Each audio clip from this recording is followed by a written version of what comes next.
Chef David Chang and the members of the Recipe Club sift through millions of search results to find the very best way to make the food you want to eat. Each week, they cook 3 recipes for the same dish, debate them, and ultimately declare the winning recipe. Check out Recipe Club on Spotify or wherever you get your podcasts. This episode is brought to you by eBay Authenticity Guarantee. eBay knows that when it comes to jewelry, authenticity is the real gem. When you see the blue check mark that says Authenticity Guarantee, it means your next piece will be carefully inspired by jewelry experts and will always be worth its weight in gold. Whether you're looking to make a statement or build the perfect everyday look, eBay is making sure you get the real deal. With eBay Authenticity Guarantee, you can trust that jaw-dropping piece will always arrive jaw-droppingly real. Ensure your next purchase is the real deal. Visit ebay.com for terms. This episode is brought to you by Visible. Maybe you've already let your New Year's resolution slip. We all have, but you can still make a 2 year's resolution with Visible. Right now, you can get a one-line wireless plan from Visible for just $20 per month for 24 months. 24 months is basically 4 Bachelor seasons. That could be 4 engagements, 4 broken engagements. So many other couples we didn't see coming. It's really an eternity in Bachelor Nation. And that's unlimited 5G data powered by Verizon with no annual contracts. Switch now at Visible.com and use the code VISIBLE24. Don't miss out. Offer ends January 31st. New members only. Promotional rate with service on the Visible plan. For additional terms and network management practices, see Visible.com.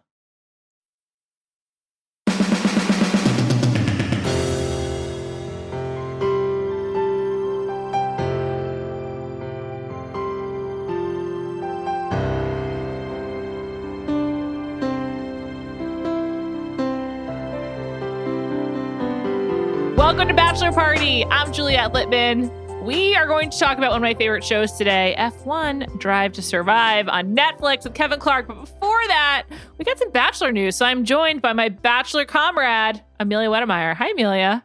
Hello, Juliet. How do you feel? I mean, how do you feel? I am so glad. Oh my God. I'm so glad that we get a break. I'll be honest. I'm really happy about it. Me too. I'm so happy today to not have to watch a show tonight. We just need a pause. Also, this is the natural order of things. You're not supposed to go from season to season to season. And that's why I'm pissed about this 2 Bachelorette thing. I'm obviously thrilled for both Katie and Michelle. Yeah. But I'm worried for us. This means that we are going to have the Bachelorette starting in May with Katie. And then May? Yeah, they're filming now. And then I think we're going to get Paradise this summer. And then crossing my fingers. And then we're going to have Michelle. And I'm going to be tired by then. I need to work on my Bachelor endurance, I guess. And I'll be honest, at first I was like, yeah, Katie. And then the more I thought about it, I was like, I don't want Katie as the Bachelorette. Why not? Interesting. She is a gimmick girl, which is fine, but they've never given a entire season to a gimmick person. And just because she stepped up to the plate and was like, I don't condone bullying when, everyone else should have done that too, is wild to me. So you feel she's getting too much credit for being anti-bullying. It's like, 100%. We're all anti-bullying. Exactly. Yeah. We should be. Yeah, exactly. It was like, that was the lowest threshold and she crossed it and no one else did. So let's give her a season, which is just like, I'm okay, sure. And I think they also think that it's going to be another Hannah Brown season. Someone told me that. And I was like, you're 100% correct. Yes. I was going to bring that up. It's undeniable that Michelle is a better personality than Katie, based on what we've seen, which is not a lot. But Michelle's obviously very funny. I can't wait. Hopefully it gets to shine through when she's the Bachelorette. Give us some fucking humor, Give us some more push-ups. I'm very excited. Well, I have a bias because she's from Minnesota, but it's okay. We all bring our biases to the table. It's okay. We're here to acknowledge them and to lean into what we're excited about. You know what? We're just going enthusiasms only, really. Wow, I love this. I mean, after fucking 12 weeks of no enthusiasm, let's just enjoy. It's a beautiful day where I am. So let's just be happy today. So it's pretty nice here too. Yeah. I think we can agree Michelle's going to be, she's a great pick for Bachelorette. She seems funny. And that's one thing that we do not get a lot. That was something Caitlin Bristow had. She was funny. She is funny now. Although I don't know if we got to see her be funny as a Bachelorette. This might be recency bias, but I'm excited about that. Here's the case for Katie. Okay. I don't like Hannah Brown. Just not a fan. No, same. I'm ready for her to go away forever. But I loved Hannah Brown's season.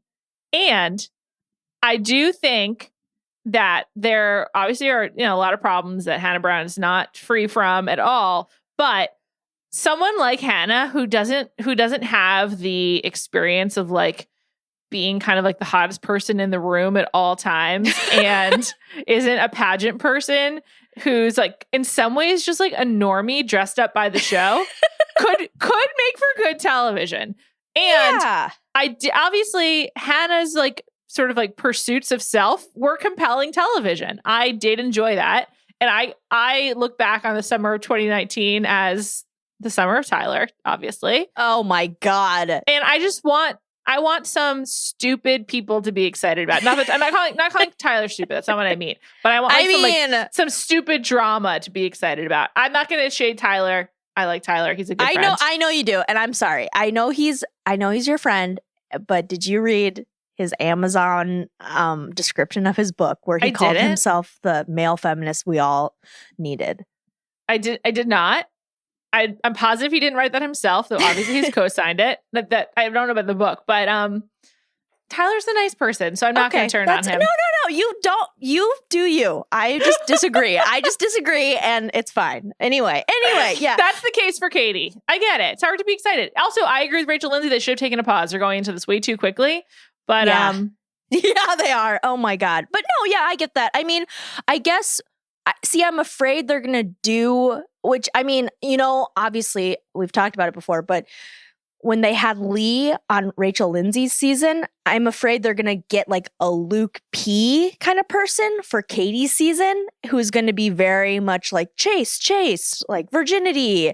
And it's going to be this weird, like Katie versus this guy just to create drama, just because it's like, we've seen it before. So that's my one thing where it's like, okay, we know how you guys cast, so I don't know. I mean, it's whatever. Yeah. I hope that they are learning some lessons. So let's hope for the best and be prepared for the worst, because it could be coming. That's perfect. Related to this season, they're currently quarantining in New Mexico. Seems like Tayshia's having a great time based on her Instagram. She's just good for her. In her room, just doing some exercise. She was making pancakes. The two hosts of this season are Caitlin and Tayshia. And I'm curious how you feel about that.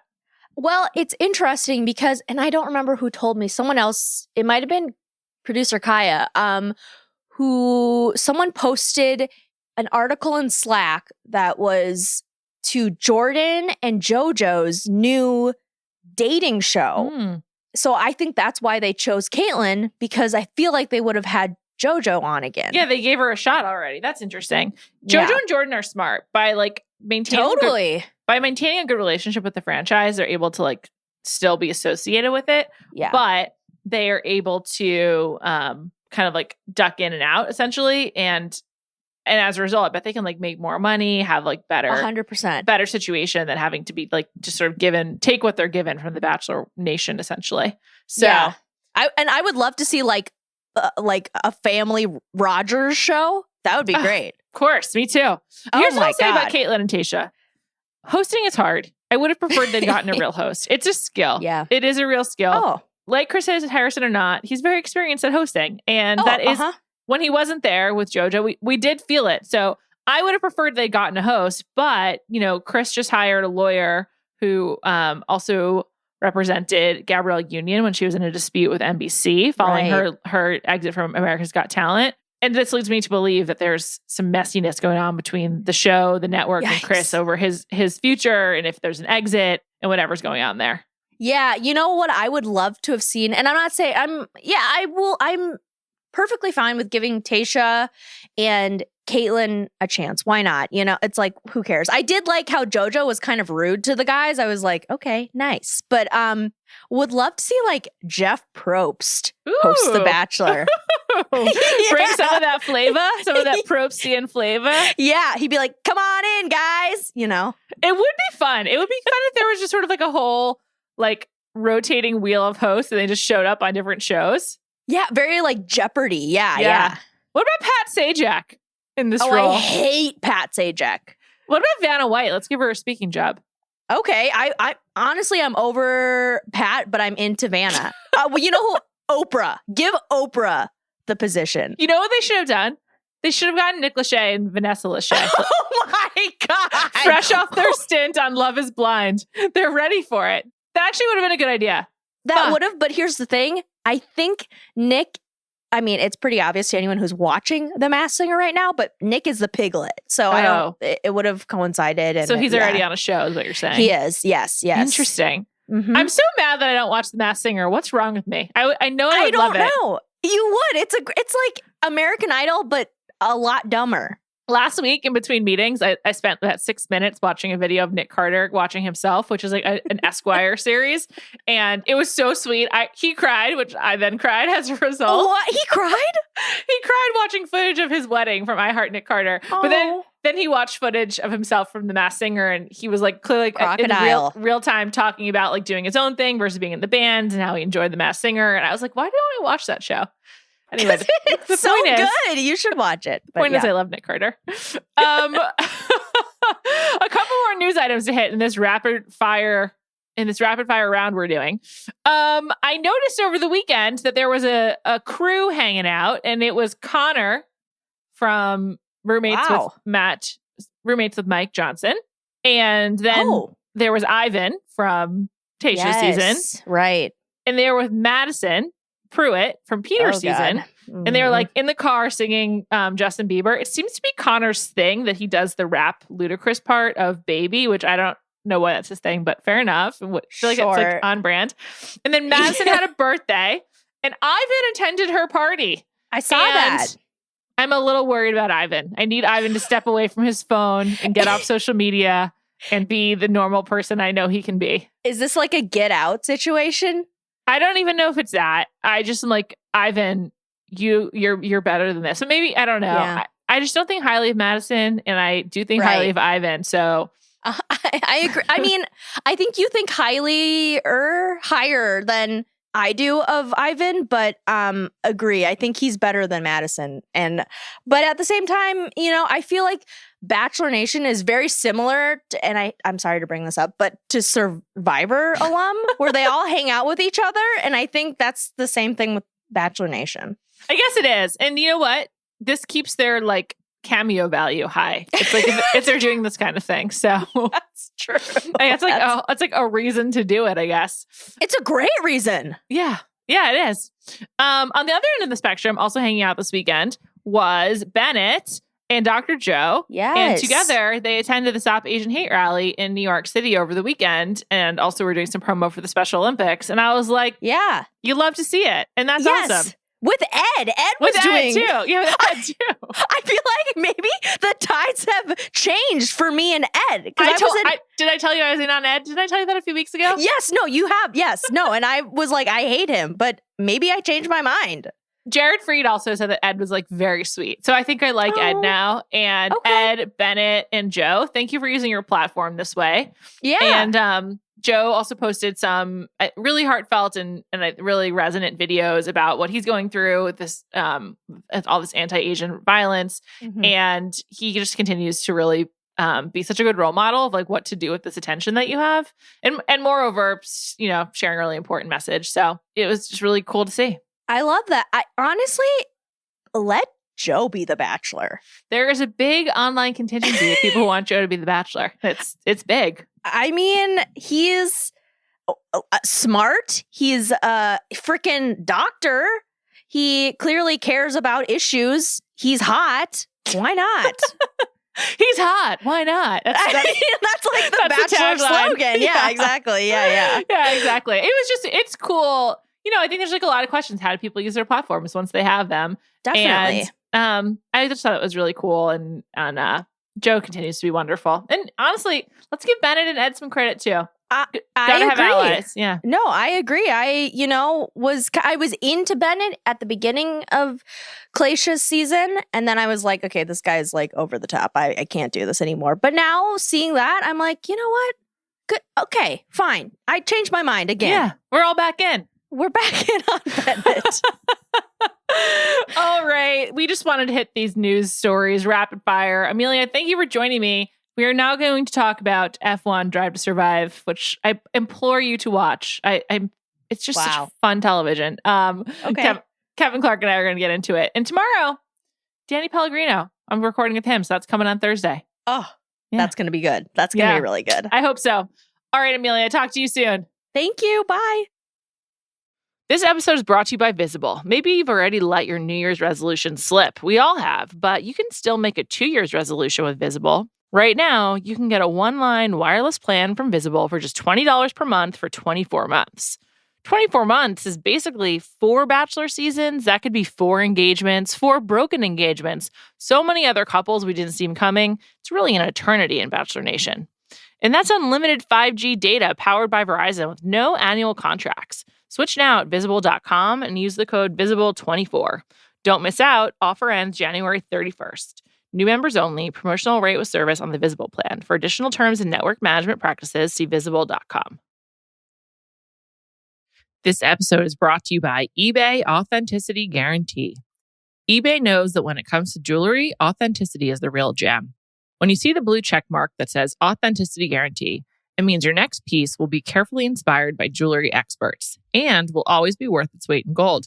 Whether you're looking to make a statement or build the perfect everyday look, eBay is making sure you get the real deal.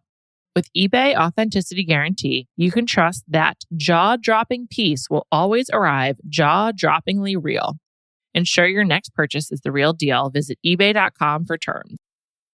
And now to discuss my favorite show on my favorite streaming network. I love Netflix, and boy, do I love Formula One Drive to Survive. And to discuss it, I'm joined by the Ringer NFL shows and Slow News Days, Kevin Clark. Kevin, welcome. It is also my favorite thing in the world. It's like really good television. It's don't like a know- really well-made show. It honestly, it puts Hard Knocks to shame. I'm sorry, I'm just going to say it. Yeah, I agree with that. I would also say I don't have a favorite streaming service. I haven't sat down and weighed that, but I definitely have a favorite show, and it's Formula One Drive to Survive. It really is so good. Season 3 came out this past Friday. This new season of Formula One starts this coming Friday, basically. And it was really interesting. I don't even know where to begin. There's so much to dig into. I guess, Kevin, you're a real Formula One fan. I became one in the last year via watching this show. And I'm curious, like, how you find the show interplays into larger Formula One narratives and, like, what is its role in Formula One? Because I'll just say in the NFL, Hard Knocks is, like, a fun thing that, like, TV fans and NFL fans alike can enjoy. But I think that I get the impression Drive to Survive is, like, kind of a bigger part of the Formula One world than Hard Knocks is to the NFL. Yeah, well, Hard Knocks isn't, first of all, it's not full access like this. I mean, there are huge storylines that Hard Knocks has missed. A great example is when the Raiders were the Hard Knocks team. Antonio Brown was basically the biggest story in football. He was actively waging war against Mike Mayock and John Gruden, and Hard Knocks didn't really have anything. And there were a lot of people inside football who were just surprised at that. And that's just because of the limitations Hard Knocks has. Now, it's a great question because I was thinking about this, Juliet, with the driver changes, because now I process it.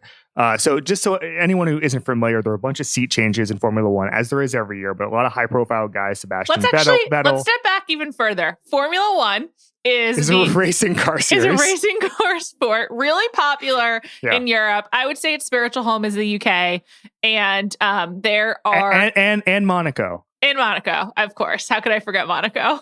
The wonderful tax haven that most F1 drivers take advantage of. Yes. There are 10 teams that each have 2 cars per race. It's like the top tier of this type of karting racing, essentially. And the goal is to create your own car, by whatever means you can, and get the best driver possible and win as many races as possible. It's really straightforward, but then from there, it's really fucking complex. I would add another category, which is the driver who's really good also has to be able to move merchandise. For whatever product, for whether it's Tag Heuer, whether it's Mercedes, whatever it is. And so there's a lot that goes along with that. And I will say, as a result, many Formula One drivers are very handsome. Carlos Sainz, what a glow up for season 3. He's looking great, man.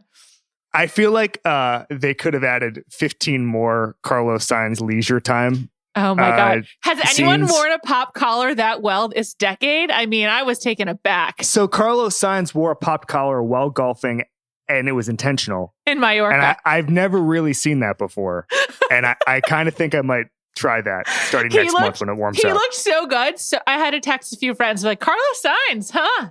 Come up, Ferrari, here we come, 2020-21. There was Carlos Sainz golfing, Carlos Sainz playing, I think, tennis or pickleball. Squash. Okay, yeah, with the rackets. And then and tennis, I just sound both. like a 90-year-old with the rackets, the thing with the rackets. And then just at the beach, they just added a scene at the end where he was just at the beach because the producers were like, get me more Carlos Sainz leisure time. There was a lot of like at home with the drivers this season. Yes. I think that was partially because of COVID. They had some time to fill, but it was like the most beautiful footage. They went the sort of like the star of the show of not a Formula One, but of the show is Daniel Ricciardo. Anyone who enters Formula One via Drive to Survive is in love with Daniel Ricciardo because he's so charismatic. And I get the impression that anyone who interacts with Daniel Ricciardo is in love with him. And they just the most beautiful 4K footage I've ever seen of his like home in Perth. It was so gorgeous. Yes. So to answer your question about how it plays into the world at large, I now process things two ways. I view it as, okay, Daniel is going to McLaren, and that's interesting, but I can't wait for the real story in 6 months when Drive to Survive comes out. There's no other sport like this where the Netflix show or the docuseries or whatever it is a part of the narrative because you don't know the full story. And everybody, I mean, how often in this show does it come out and the PR person saying, well, just say this about Seb Vettel or whatever it is. And then a minute later, they'll be like, I hate that guy. It's just, it's really amazing the blunt honesty you get, things I've never thought about. I was blown away by this series, even in comparison to the other ones. Like this one is already better. This docuseries is already better than anything else in sports television.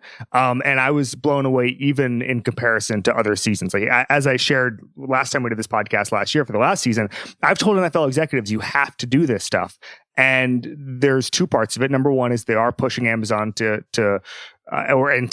teams to have more access and be able to push it and all that stuff and release all or nothing during the season. But the other part of it is NFL coaches and NFL players, they just don't want to do this kind of honesty. And we're going to get into what that means, kind of the ramifications of that a little bit later. But I just think that for whatever reason, maybe because all these guys are alphas, maybe it's because they're all super confident, millionaires many times over, that they're okay being like, oh yeah, here's the actual truth about the situation. I don't know what it is. And the fact there's no coach like in football and all that stuff, but for whatever reason, this sport is uniquely qualified to produce honesty and dudes who are just talking for real. There's a couple things that became really clear that make this the best, like you said, sports docuseries, like one of the best reality shows. I mean, it's more documentary than reality. But there's a couple things. First of all, you made a really good point, which is like there's no coach for each of these teams, and we're going to come back to like team principles. But each guy has their own coach, which is hilarious because like in the NBA, the best players have their own coaches, and then a bunch of them share. Like Tom Brady has his guy. What's his name again? Alex Guerrero. LeBron has Mike Mancias. Like the top guys have their own performance coaches, but like part of being an F1 is having your performance coach like travels with you wherever you go.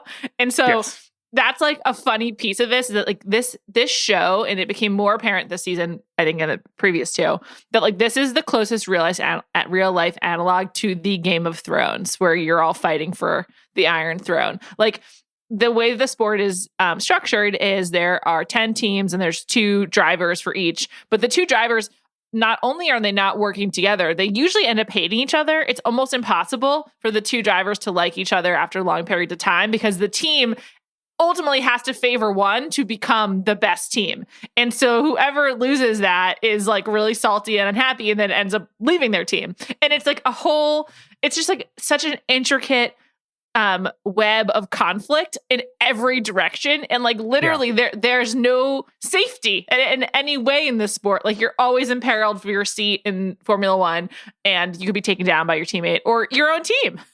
Yeah, and I would also say that part of the resentment that builds up is that your teammate is the only person who has the same car as you, generally. Right. There are some changes within that. But so if someone is better than you or is always finishing above you, you have no excuses. And so you just become, as we see in the show, a raging psychopath.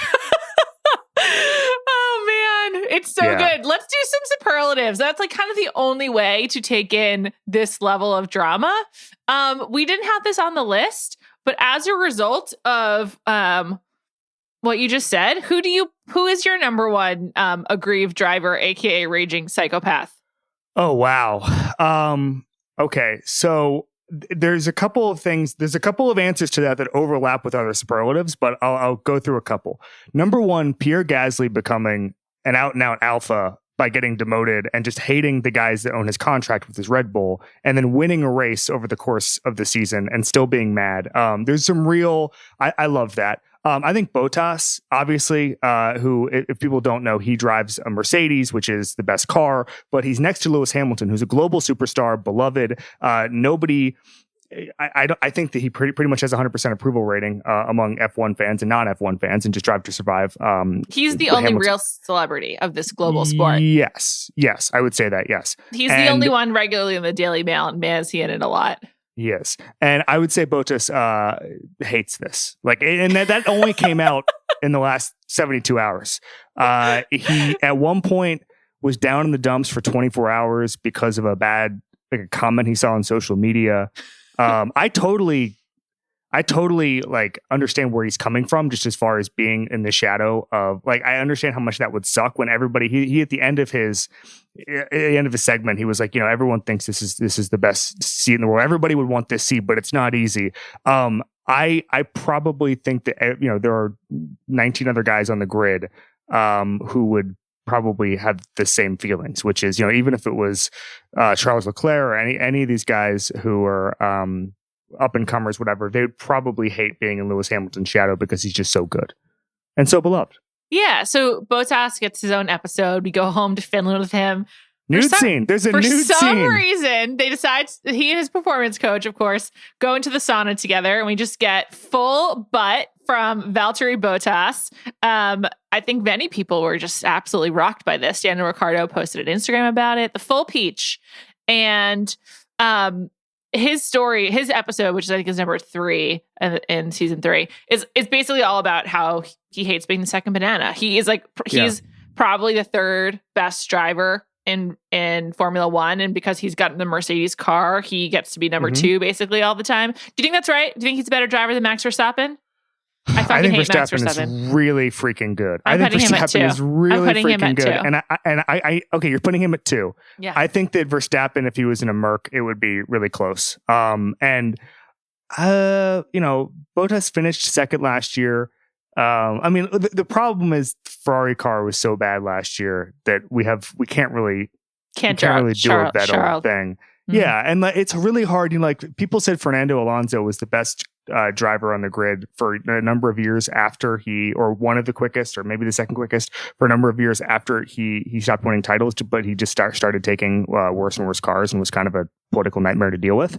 And so it's really hard to sort of gauge just pure driving performance. But I would say Valtteri is at least in the top 3. Yes. Yeah. It's him, Lewis, and Max. But anyway, so he's really good, but he just is constantly on the podium and in press and in photos and being compared to, I think in my lifetime, one of the purest, most wonderful celebrities there are, and that's Lewis Hamilton. And Lewis Hamilton, you read the Daily Mail, you know him, you're like, oh, that guy. And then the second you start paying attention to Formula One, you're like, oh, there's no one else ever in the history of sports like Lewis Hamilton. And is he the best Formula One driver of all time? Like, maybe it's between him and Michael Schumacher, whose son joined the show this year. Fuck yeah. But Lewis has it all. He's popular with American celebrities. He really cares about activism. He's the only Black driver, and he is really gracious in how much he's willing to talk about his experience. And he wins all the time. Who doesn't love a winner? I love winners. Sports is about winning. So, he dated Nicole Scherzinger for 7 years. He splits his time between Monaco and London. I mean, he's got it all. Kevin, during the long F1 offseason, I watched an hour-long YouTube video of Gayle King interviewing Lewis Hamilton, and I had a great time. Wow. You really went deep on this thing. Yes, I'm in. I'm committed.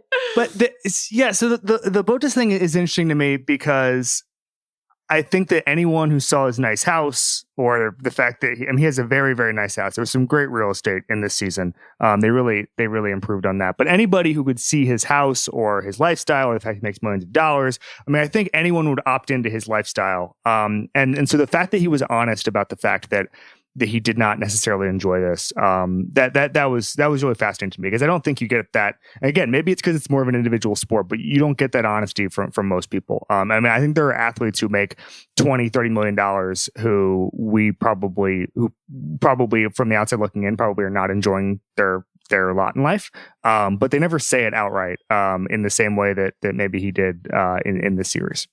It seems like basically every Formula One driver, except for like Lando Norris, is brooding, and Bottas is definitely one of them. One thing I think that I kind of asked you about how this fits into like broader narratives, because Bottas and Hamilton were so dominant this past season, and Mercedes like doesn't really need to be a part of the show. To your point, like they have no problem pushing product. First of all, it's Mercedes. Second of all, they have Lewis Hamilton. Third of all, they win all the time. So like they don't really need the show. It's very clear who kind of needs the show to maintain a profile and use this to their benefit. Like once again, there's always strategy at play with Formula One, and I thought that Mercedes is just really underrepresented again because they don't need it. But I also was surprised because Mercedes is sort of like the nexus of where sort of Black Lives Matter activism lives this past season. And, you know, the first race after the stoppage because of COVID, there's a whole controversy over who kneels and who doesn't. And most of the drivers kneel, but several don't.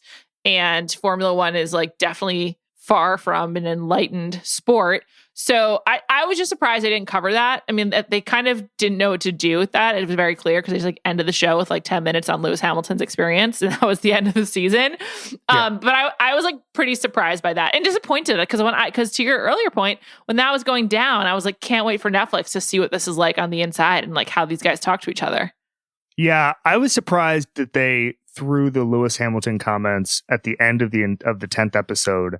It almost felt like it would have been better not to cover it at all than throw it at the end of the 10th episode. It was almost like they were like, well, we have to do this. Let's just put it at the very, very end. I was like you, quite surprised at the treatment that particular storyline got. It was weird. I will say I did find it powerful to see the end racism t-shirts and the Black Lives Matters t-shirts and like absolutely without it being discussed. Like it was just part of the season. I thought that was actually really cool. I absolutely agree. Let's move on to our next superlative, which there's just like a lot to piece through. Let's go with best villain. Kevin, who is your best villain? So how about, in the same way like Michael Schumacher's kid is involved, like there's just a new cast of characters. Lawrence Stroll being promoted to a series regular because he now owns a team outright. He's bringing it in. Racing Point's becoming Aston Martin, which he also bought into. This is a guy who's been around the show in recent years. He was an investor in Williams when his son Lance was a driver there. Very controversial dude, very high expectations. He comes in and the Racing Point car becomes a dominant theme of the first half of the show, let's say. They have a car that looks dramatically similar to the Mercedes, and to the point that maybe they think it's cheating. Other teams on the grid accuse him of cheating. He makes this video where he says we weren't. He makes fun of some of the teams, just saying they're just not good enough at their jobs, all that stuff. I like, when we're saying best villain, we mean villain that it moves the story forward the most. Like, this is not somebody, I don't necessarily hate Lawrence Stroll.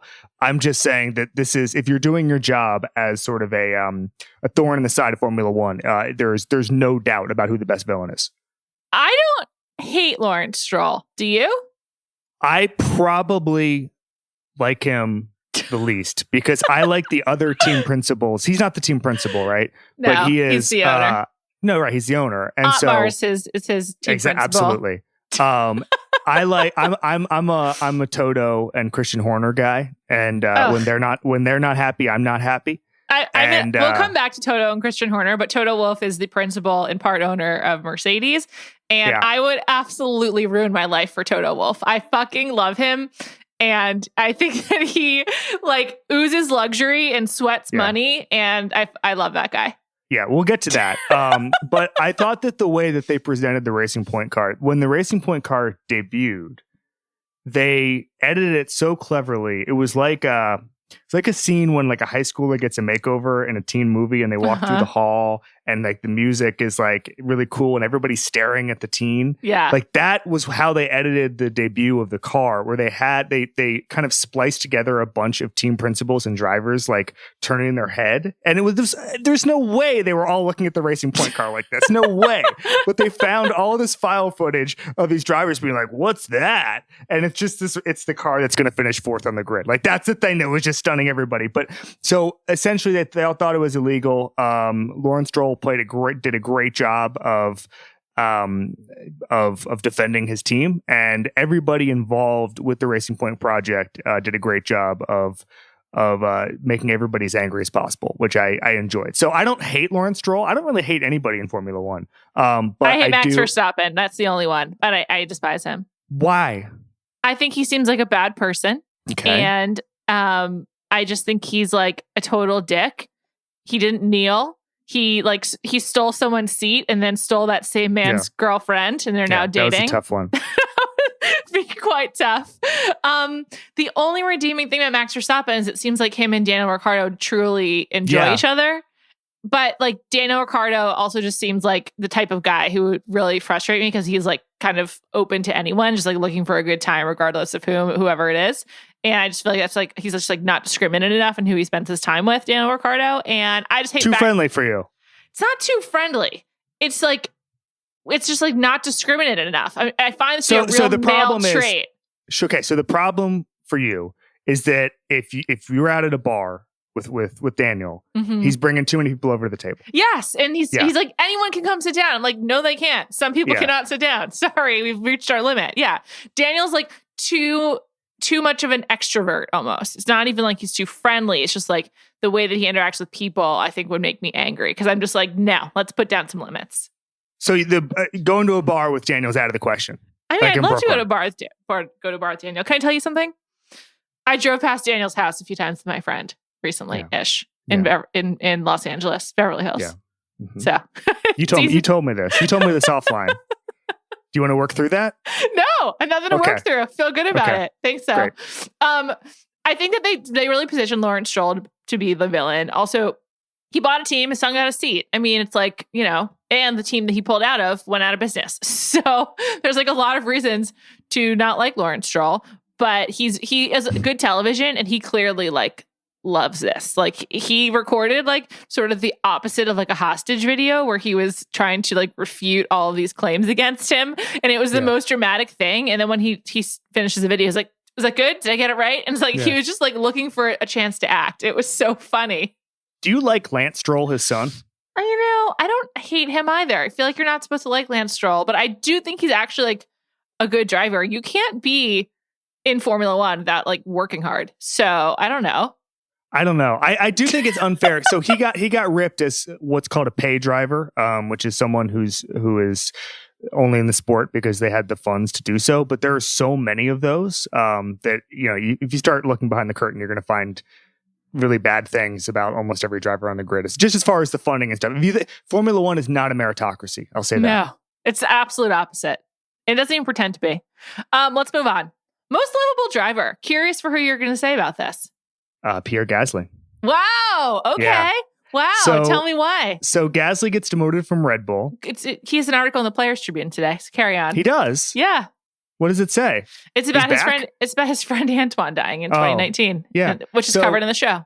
The reason is because I had no feelings for Gasly whatsoever coming into this. And okay, I knew I liked Lando Norris, just super positive vibes guy. I knew I liked someone like Seb Vettel, for instance, right? Four-time champion, of course. Four-time champion, future Aston Martin driver. Daniel also seems very spiteful, which I enjoy as well. Absolutely. Daniel and Lewis, some of my top guys in the sport. But Gasly, for me, he gets demoted from Red Bull. He makes it at one point. He says it's a joke how it's been handled. He just kind of firebombs everybody on the team and makes our guy Christian Horner, very uncomfortable because he's doing really well in his new seat, which is still the seat that's still owned by Red Bull. And then he wins a race. And I did not like to see Alexander Albon, the guy he was replaced by, sadly apologizing multiple times in this series. I thought that was very sad. I did like seeing Gasly. watching Alex Albon, knowing how his season ended and knowing that he's been demoted was physically uncomfortable for me. It was so sad. I love Alex Albon. I wish him nothing but the best. He's similar to Lewis, where he didn't come from like a really wealthy background. Like he was, he had to work a lot harder and his family had to make many more sacrifices. And just like seeing his pained me. It was so upsetting. But conversely, I agree. The highest emotional highs of this season probably were with Pierre Gasly. His win was like so magical. And of course they like stripped it out of the context. So, like, I think that's when Lewis Hamilton had COVID. Like it was like an easier field or an easier grid, but like, who cares? It was so moving. And now I'm all in on Pierre Gasly. I do love that. Like, it's like, that's the true sports movie story where it's like, you get demoted and then like you use that to fuel you and then you get a win. And one win in this thing that they do, like commit their whole lives to, means so much. Just shows you how hard it is to win. Well, a lot of amazing drivers never win anything because there's only 2 or 3 cars on any given race that are capable of winning. So the fact that someone from a mid-tier, mid-grid team would win a race would be at one point, I think it was Leclerc said, he had this line, I actually wrote it down because I thought it was so interesting. He said, there are no miracles in Formula One. And I thought that was a really interesting phrase because there are miracles in every other sport, right? Like we're going through the NCAA tournament right now and Oral Roberts has won 2 games or whatever. I actually don't watch NCAA tournament, so I assume that they've won 2 games. Nor I. Just based on timing, I assume that they've won 2 games. But you know, the Nick Foles winning the Super Bowl, that sort of thing. And in Formula One, everything makes sense. There's an order to everything because it's just cars and it's drivers and we sort of know how it's going to go. So the fact that Gasly won a race to me was phenomenal. I do quickly, because we're talking about Red Bull, want to talk about the one story that wasn't covered here, which is for me the story of 2020, which is Helmut Marko, who runs Red Bull's driver development basically, in March of last year, said that he wanted all of his drivers to just get COVID and get it out of the way and have a competitive advantage. The quote here is, we have 4 Formula One drivers and 8 to 10 juniors. The idea was to organize a camp where we could bridge this mentally and physically somewhat dead time. And that would be the ideal time for the infection to come. It's fucking sick. That is like Red Bull's crazy. Galaxy Brain. Red Bull's Galaxy Brain is absolutely wonderful. But the thing is it's not far off from the rest of Formula One. This is how competitive it is that one of the guys who runs Red Bull was like, why don't we all just catch COVID so we can be back on the grid? That's so crazy. All right, let's move on. Let's talk about Red Bull and Christian Horner. Favorite principal for you is that Christian Horner? So let's back up here for 1 second. If you could be assigned, you're able to be reincarnated right now, and you're assigned a role in Formula One, would you rather be a driver or a principal? Definitely a principal. I'm afraid. I'm like a fearful person. I wouldn't, and I don't like drive fast. I'm like 75. Slow down. Do you have a license? Oh yeah. I'm sorry. You live in LA. I forgot. Sorry. Yeah. All right. So I agree. Being a principal would be amazing. For me, it's Horner. And I will say, I want to make a broader point here. NFL coaches could learn something from team principals because team principals in Formula One are type A weirdos, right? They're all gearheads and they understand this stuff and they're just super granular on stuff. Yet they give off incredibly aspirational lifestyle vibes. Oh my God, yes. They're all impeccably groomed, great shape. I believe a couple of seasons ago, Christian Horner was walking around without his shirt off and was just jacked. Unlike any football coach, Christian Horner might win in the octagon. If he was fighting any football coach, except maybe like Mike Vrabel. And I think that there's not an NFL coach where I'm just like, I'd like to be that guy, right? Like they all work 120 hours a week and it's all miserable and a bunch of, it's not aspirational. The team principals have it all figured out. For me, it's Christian Horner. Part of this is that he doesn't have as good a car as Toto Wolff and Mercedes, yet he's just living rent-free in Toto Wolff's head. At one point, Toto Wolff calls what Horner does, quote, little war games. He says the rivalry is big. Wolff said that. And I just kind of like Horner. I think Wolff's probably better at his job and he's a co-owner and all that stuff. And he probably has more money. Although Horner is married to, thank you, to Spice Girl Jerry. So she was shown in like a preview, like of a next time on, but she was not on the show. And I have to say, if I could get a spinoff, it would be At Home with the Horners. Christian Horner and Ginger Spice's life together is so fascinating to me. Christian Horner gives good quote. He is by far the best interviewer or best interviewee on this show. And he is clearly a dick and doesn't care. He's got like so much confidence that he's just like says whatever he wants. He like in some ways reminds me of Mitch McConnell, where I just feel like he does it his way and and he's just like, this is what we're doing and that's that, and doesn't like to won't concede when he makes a mistake. Like he made a mistake with Pierre Gasly and Alex Albon last year, although they're in good position because they got Sergio Perez, but he is just like he is just out of a storybook. I can't believe that he's not more famous on his own. And I'm like, why don't we have a TV show with the Horners? I'm confused. And he's British. He understands exactly what to do with Netflix. Yeah. Like he made his he used it to his advantage. He hired Sergio. Well, I'm sure Jerry was coaching him up. But I think that there's, the fact that he made his congratulatory call to Sergio while on the set at the end there, like he just knows how to play this game. And so I think that from an intention standpoint, I think all of those guys, their profile is growing each season. I think Horner is pretty famous at this point, and I think he knows exactly how to play everything. When Ricardo left Red Bull a couple of seasons ago, Horner he did this big voiceover. Who was like, I just think Daniel's running from a fight. Like it's like he was sent from heaven for the producers to just put everything in context from one of the most important people in Formula One. It's really amazing. Toto is more sly about everything. He would never say outright the things that Horner does say. He's way more measured. He's also clearly a genius. He is in the George Clooney, Ben Affleck zone of older men. I love Toto Wolff so much. He's obviously very smart. His wife is also a big player in Formula One, which I happen to love. He himself was a driver, but he's like really excelled as basically a GM. That's what principals are essentially. Mm-hmm. Kevin, you told me he also like set things up in an extremely financially beneficial way for himself, where he's just printing money, minting money at his home in Austria. He's Austrian. He has a stake in the team in Mercedes, right? I believe he was in Switzerland, the other noted tax haven of Europe, of course.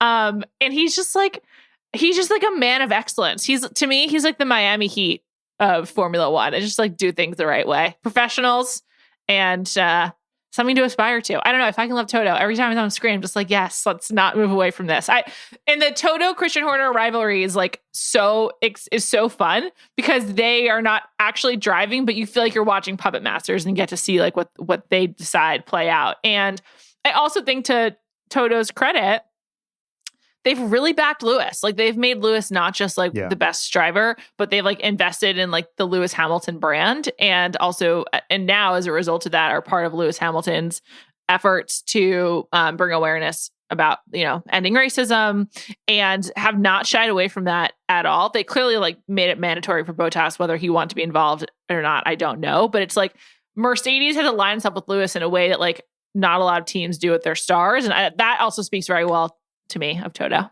I agree. Offline, you ranked your favorite Austrians. Would you like to give us that ranking? Sure. I'd absolutely love to. Let me see. You give your rankings and I'll give my notes on that particular ranking, but go ahead. Okay. What I said to you, well, I mean, it's just, it's a pretty clear list. I don't think anyone is wondering. Here's my list of Austrians. There's the top three. Okay. Number 1, Captain Von Trapp. Yep. Number 2, the 7 minutes of Arnold Schwarzenegger in the video after the coup, where he talked about his experience growing up in Austria with the Kristallnacht. I think that's like the best we could ever hope for from Arnold Schwarzenegger as a public figure. So that 7 minutes of Schwarzenegger's life, number 2. Number 3, Toto Wolff. Show me the lie, Kevin. Where is Mozart on this list? He's a clear 4. His contributions are important, but I'm gonna have to leave him at 4. I'm more of a Bach, and I just no, he's not my favorite. I do love classical music, but he's just not my favorite. I love Chopin. What can I say? I will say that when you're ranking Austrians, there's a number 1 with a bullet for worst, and we don't need to do that today. But yeah, I think it's clear. I mean, I will say, since you brought this up, we don't have to embrace debate on the worst Austrian. The old European like way of doing things also is just like integral, inexorable from Formula One. Yeah. The sort of like this like It just feels like it's like still 1987 and like we're still mourning the death of Princess Grace. And I just feel like there's something so European and like debonair about Formula One that is, for us Americans, I think incredibly appealing. And it comes across on the show very strongly. Well, I also think that the part of it is being like a dumb sports fan about something. And there's something to that. So like you and I we like sports, we love sports, but we know a lot about the sports that we cover from like a professional angle. And like sometimes you get in too deep on a sport. And it's like when I came into Formula One, I knew nothing. I'm still a huge dumbass about the actual sport, right? Like, I don't know anything about making cars. Right. And so, or even driving it, right? Like so one time I went to a go-kart, there's a go-kart track in Orlando, and I went with this kid, this guy who like had taken a handful of racing lessons when he was a kid. And he just absolutely dominated everybody because he just understood the racing lines. And I was just like, I don't know any of this. I don't know what's going on. This is like 2 years ago. And anyway, I just think that there's something appealing about just going into a sport and just being like, I'm a huge dumbass. I don't know anything. I'm just going to enjoy this for what it is. And I'm just going to look at the thing about Formula One, Juliet, and golf is like this a little bit, except for like when they go to Ohio, is they're always in a place you'd like to be, right? So like right now, we're both in the New York area. I'm looking out my window. It's a fine day, right? It's fine. It's whatever. It's beyond fine. You've been in California and Florida for too long. It's a beautiful spring day here in the New York area. But typically around this time of year, F1 starts in Australia. And I'm like, man, I'd really like to be in Australia. And in the summer, when they're in Monaco, I'd really like to be on a boat in Monaco. So I think that they do a nice job of every event they have is aspirational for everybody. Yeah, absolutely. And that's kind of like why we're talking about this show on this television show on Bachelor Party and not on like one of the Ringer's many sports podcasts, is because that's what makes it great television. And like I'm telling you, you don't have to love Formula One. You don't have to know anything about it to really enjoy the show. It's kind of like best case scenario of sports meets Game of Thrones meets Real Housewives. Like I'm not exaggerating at all. It is great television, and I really recommend it. Coming out of it, what do you think is the most important storyline for the coming F1 landscape? Because for many people now, watching the sport is just sort of like, what will we see on the show next year? Yes. So I think looking backwards, Roman Grosjean obviously surviving the horrific crash, and the episode devoted to that was absolutely amazing. What I'll say going forward is I thought the McLaren, there were a lot of people saying that the Lando Norris, Carlos Sainz rivalry was fabricated, but I do want to see what happens there with Sainz going to Ferrari and Lando staying at McLaren. What Ricciardo does now that Cyril and he had, Cyril was pretty frosty to him when he left Renault. So I think that there's a little bit of interpersonal dramas going forward. Seb Vettel, even though he wasn't going to be re-signed by Ferrari, going to Aston Martin. I think that now with this, because of the driver changes this year, you're going to be able to contextualize some of these petty squabbles a little bit better. And Ferrari, like Lando Norris said, even if Carlos and Lando get along fine, like Lando said in the show that Ferrari were the 7th best car. Which is which is so fun. Like, to contextualize this, like it would be like someone from with Jimmy Butler just being like, the Heat the Lakers are really good. They're definitely like a top 10. They're definitely like a top 10 team, right? Like that that's the equivalent they're of it. The top it's third. Just like the shade, yeah. Or like the Notre Dame is definitely a top 20 all-time college football franchise. Like it's that kind of thing, right? And so I really enjoyed that. And so now you have the Netflix becomes part of the story. And so now even if people got along fine, there are things that came up this time that I found interesting. And you also make a good point, which is like this show really is built on the competition for who's coming in 3rd, 4th, and 5th. And Will Buxton, the voice of this television show. Great jackets this year. Great jackets and knitwear. I thought his hair looked great. I just felt like it was a real glow up for Will Buxton as well. Him and Carlos Sainz. I was like, okay, I see you guys. You've put in your time during COVID to make it worth your while. He makes it clear how much money's at stake. And that's like the other thing about Formula One is there's just like so much money being thrown around. And coming in 3rd is like such an exciting proposition that it drives an entire, no pun intended, entire TV show, because it's like, Red Bull and Mercedes are really locked in for 1 and 2. And then there's everyone else. And like the teams even say like, we realistically can only come in like 5th or 6th at this point. So that's what we're fighting for. Out of 10, by the way. It's not even out of 30. So it's like, right. It's pretty amazing to see how honest and open they are about it. I just love this show. I mean, I really recommend everyone watch it. Yeah, I'm with you. And, the investment part of it is fascinating. There's a book called How to Build a Car by Adrian Newey, who designs the Red Bull car. And has won a bunch of titles with Red Bull. But in the book, he talks about the investment that Red Bull had to make and sort of them understanding the Red Bull principles, the actual company principles, understanding how much money it would take to actually compete in Formula One. Not be 7th, not be 6th like Haas, actually compete. And the answer is it's like hundreds and hundreds and hundreds of millions of dollars. I forget the actual figures. I think maybe in the first season they talked about the actual number it takes. I think that teams spend like $700 million on the whole thing at some point. And obviously that's over. It doesn't happen all over the course of a couple of months, but there's just a lot of money at stake there. And that's why a lot of the Mercedes and Ferrari, the people who actually make the engines have an advantage because of just the money involved there, and the fact that those companies are okay with it kind of being a loss leader because it's marketing. Like Mercedes, I'm not in the market for a new car, but if I had the opportunity to get a Mercedes, I'd probably get one because of how much they dominate. Seeing Toto step out of a Mercedes, I'm like, yeah, looks right. Looks great. Yeah. Love it. Yeah. Kevin, thank you so much for joining me to talk about this show. I beg you all to watch it because then we'll talk about it more on this pod, but please do. I might rewatch it. It was just so much fun. Check it out in 4K. I don't know. What else do I have going on? You should. Do you know there's an Amazon McLaren series from a number of years ago? Have you watched that? I should watch that to prep for Daniel's season. It's a good call. There's some honesty there because Honda just totally screwed up the engine, and they're just kind of like, "Oh yeah, we screwed up." So it actually is. If you instead of rewatching it, I would recommend that. And also, there's some Williams stuff in the past. There's some good F1 docs out there. All right. Oh yeah, and of course Senna, which is like one of the best docs of all time. So check that out too. Mm-hmm. Same people, I believe. Yes, I believe so. Formula One. Kevin, thank you so much for joining me. Check out Kevin on the Ringer NFL show and on theringer.com. And I'll be back on Thursday with Danny Pellegrino. So talk to you then.